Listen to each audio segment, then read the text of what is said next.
উদ্যোক্তার পক্ষ থেকে আমি সাইফুল ইসলাম চন্টু। দর্শক, আমি আপনাদেরকে একটু দেখানোর চেষ্টা করছি যে আসলে বর্তমান যুগে 7 থেকে 8 বছরের ছেলে মেয়ে যে বয়সে তার স্কুলে থাকার কথা ছিল, এই বয়সে পথে শুধুমাত্র সিগারেট আর পান বিক্রি করে জীবনযাপন করছে।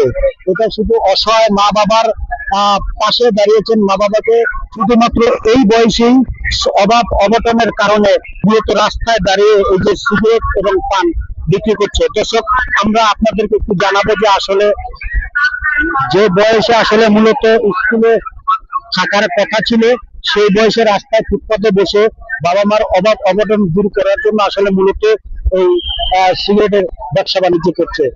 নাইম নাইম, এই ব্যবসা করো কতদিন ধরে? অনেক বছর হয়েছে। অনেক বছর। তোমার বয়স কত? বলতে পারি না। তুমি অনেক বছর তো মানে বুঝে বিশাল, তোমার বয়স কত হইব? ঠিক ঠিক বলতে পারি না। তোমার বাপ মা আছে? আচ্ছা আসিস অসুস্থ?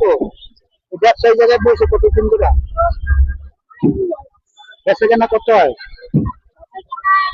800 1000